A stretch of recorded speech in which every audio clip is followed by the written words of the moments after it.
Ya, Assalamualaikum warahmatullahi wabarakatuh. Terima kasih atas kesempatannya, teman-teman semuanya, dimanapun teman-teman berada. Ya, kali ini saya diminta oleh teman-teman panitia dalam diskusi online yang diadakan. Ada dua tema besar. Yang pertama, bagaimana caranya mendapatkan beasiswa LPDP.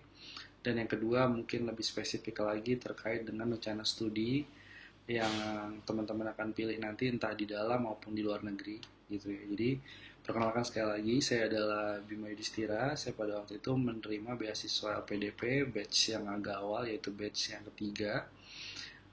Kemudian tujuan universitas saya pada waktu mendaftar ke LPDP adalah University of Bradford di Inggris dengan jurusan MSc Finance.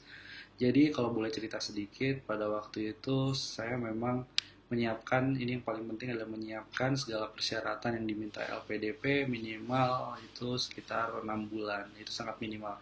Disarankan 1 sampai 2 tahun bahkan. Jadi kalau bisa jauh-jauh hari memang harus sudah update dengan beberapa persyaratan yang diminta oleh LPDP.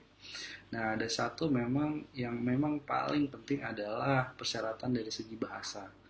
Jadi LPDP biasanya akan meminta persyaratan misalkan IELTS minimal 6,5 begitu atau TOEFL. TOEFL juga teman-teman harus cermati betul. TOEFL kalau tidak salah zaman saya pada waktu itu masih bisa TOEFL biasa ya. Tapi sekarang yang diminta mungkin TOEFL IBT gitu. Jadi ada beberapa perubahan yang teman-teman harus cek juga. Karena setiap tahun biasanya LPDP selalu mengupgrade persyaratan untuk lebih ketat. Itu yang pertama dari segi bahasa. Jadi segi bahasa sangat penting gitu ya.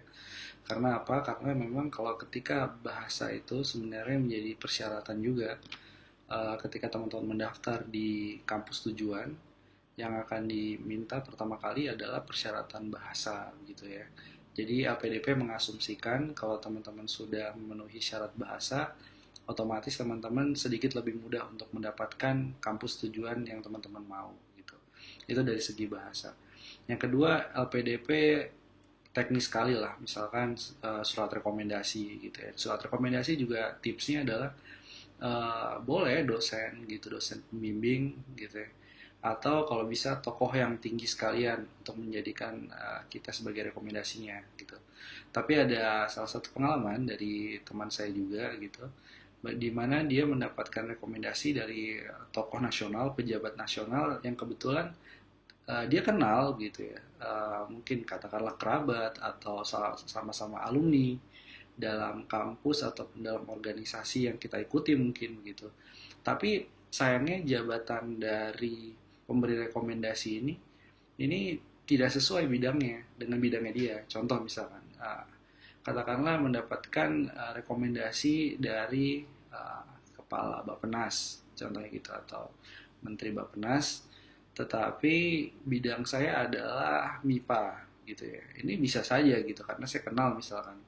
Tapi karena bidang saya adalah IPA gitu, MIPA, fisika katakanlah kan, walaupun kepala Bappenas sudah dikenal banyak orang dan jabatan prestisius, tetapi tidak nyambung dengan jurusan saya gitu atau bidang keahlian saya.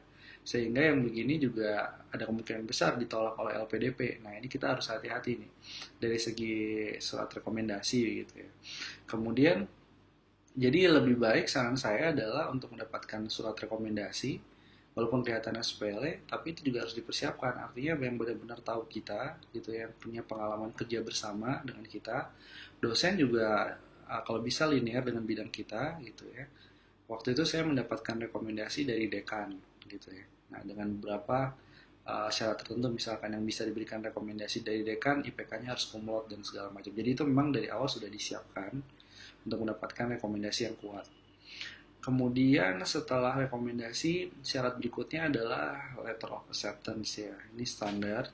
Jadi syaratnya pasti LPDP membutuhkan mahasiswa yang setidaknya sudah punya yang namanya conditional letter of acceptance atau conditional LOA gitu. Kita bedakan conditional dengan unconditional gitu ya. Di beberapa kasus walaupun masih conditional, yang penting teman-teman sudah punya semacam surat resmi gitu yang menerangkan bahwa teman-teman sudah mendaftar di kampus tujuan, tapi teman-teman masih beberapa punya kekurangan, misalkan belum setor beberapa dokumen gitu ya.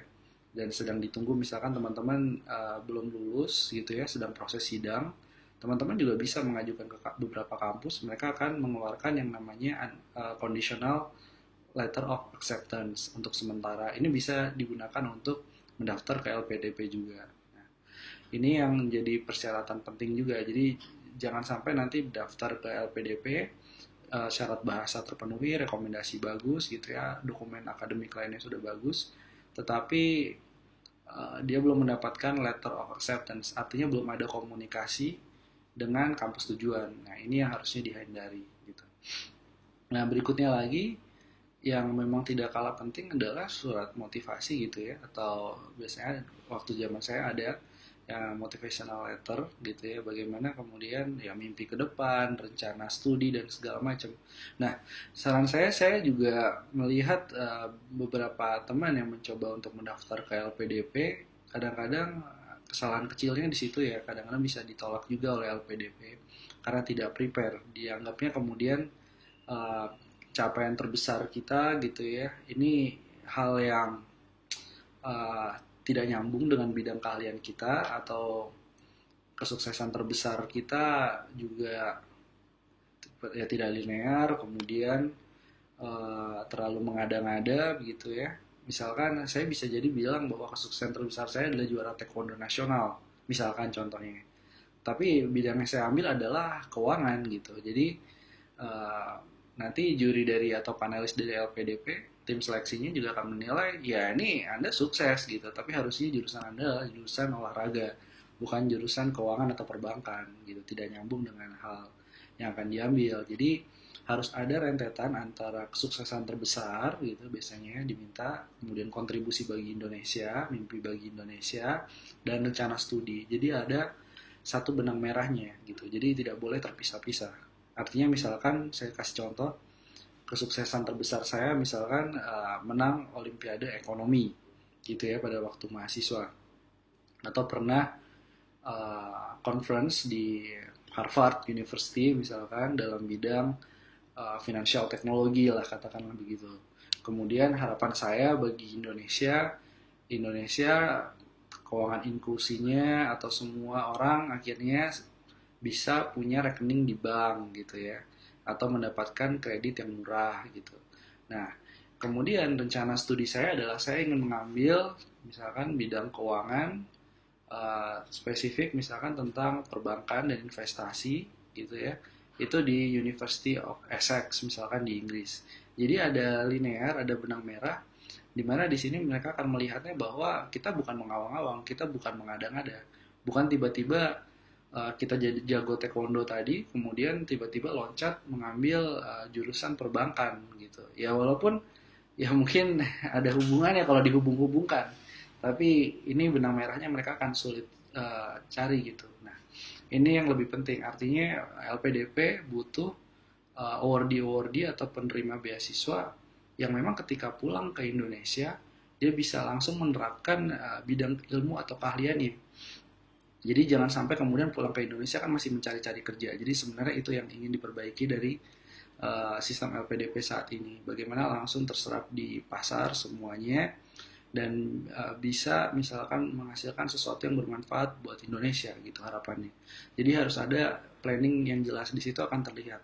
Jadi jangan pernah sepelekan yang namanya persyaratan esai yang diminta oleh LPDP, itu kerjakan dengan serius. Tidak perlu langsung mengawang-awang. Biasanya saya lihat beberapa teman menulis misalkan, atau ada beberapa calon yang menulis tentang rencana studi gitu ya, itu 2 paragraf diawali dengan cerita yang bertele-tele gitu, cerita yang tidak to the point gitu, sebenarnya mengambil bidang apa gitu, dan kemudian di universitas mana dan kenapa di universitas itu gitu, apa kaitannya gitu dengan bidang Anda gitu. Jadi ini semuanya ada kaitannya, dan begitu juga dengan mengisi misalkan biodata gitu, ini juga harus dilakukan dengan sangat hati-hati. Artinya tidak semua prestasi yang kita dapatkan gitu ya, ini semua dimasukkan ke dalam biodata tadi. Jadi untuk mengisi formulir LPDP pun juga kalau perlu memang luangkan waktu bisa sampai 3 jam, kita pelan-pelan mengisinya, jangan sampai ada yang kececer, atau jangan sampai kita lihat oh ini tidak relevan dimasukkan juga gitu. Jadi bisa ya teman-teman berprestasi, tapi bukan di bidang yang teman-teman ingin kejar sekarang. Jadi jangan terlalu banyak memasukkan hal-hal yang wah kelihatannya bagus, kelihatannya keren, tapi tidak linear gitu ya. Jadi ini yang diharapkan dari LPDP, sepengetahuan saya gitu ya. Dan saya akan menjelaskan juga yang topik kedua gitu, yang diminta oleh panitia adalah sebenarnya bagaimana sih uh, kuliah di UK gitu ya, mendapatkan kampus tujuannya itu sendiri gitu setelah selesai dari LPDP tadi. Jadi pada waktu itu mungkin yang termudah adalah bagaimana kemudian kita emang cek rajin cek gitu ya, rajin cek di website maupun kita rajin cek juga kalau ada kemudian exhibition atau pameran-pameran pendidikan. Saya beberapa kali pada waktu itu bertemu dengan salah satu perwakilan University of Bradford ketika di Jakarta. Kita cukup ngobrol cukup intens tentang bagaimana kemudian jurusan-jurusan yang ada di sana, bagaimana staf pengajarnya gitu. Atau teman-teman juga bisa nyari melalui referensi jurnal gitu, berdasarkan bidang yang spesifik tertentu. Bisa di situ ada jurnal yang teman-teman kira itu menarik, misalkan rankingnya bagus, siapa penulisnya gitu, profesor dari mana, dan dia ada di kampus mana gitu ya, teman-teman bisa referensinya berdasarkan itu gitu. Nah, setelah mencari informasi, langkah berikutnya memang teman-teman harus biasanya mengirimkan formulir atau aplikasi. Itu sederhana. Hampir semua kampus di luar negeri saya kira sekarang sudah zamannya online. Semua mudah, sangat mudah dengan mengisi ID gitu ya, diberikan ID, password, teman-teman mengisi formulir berdasarkan online di situ. Dan sekali lagi ini harus hati-hati. Jadi jangan sampai ada kesalahan kecil yang membuat kemudian tidak berhasil aplikasinya ke kampus tersebut. Nah, kalau pengalaman saya dulu di University of Bradford gitu ya, atau rata-rata lah di UK, itu sekitar 2 sampai 3 minggu ketika aplikasi dan dokumen sudah lengkap semuanya, dan kita akan mendapatkan letter of acceptance tadi. Nah, biasanya kalau misalkan beasiswanya belum diterima, ada beberapa kampus yang masih memberikan conditional letter of acceptance gitu. Jadi surat pertanda diterima tapi masih sementara, yang tadi saya sudah jelaskan. Nah, ini untuk merubah menjadi unconditional gitu ya, tanpa syarat tadi masuknya. Mereka biasanya meminta salinan kita memperoleh beasiswa. Jadi kira-kira itu stepnya. Nah, apa tantangan terbesarnya sebenarnya dari segi pendaftaran untuk orang Indonesia? Saya kira untuk mahasiswa Indonesia tidak ada halangan besar ya, karena semua sistem saya kira sangat mudah untuk aplikasi gitu ya, untuk aplikasi untuk belajar di luar negeri. Mereka menyediakan fasilitas, misalkan kita bisa bertanya bahkan 24 jam kepada via email dan balasnya juga cukup cepat.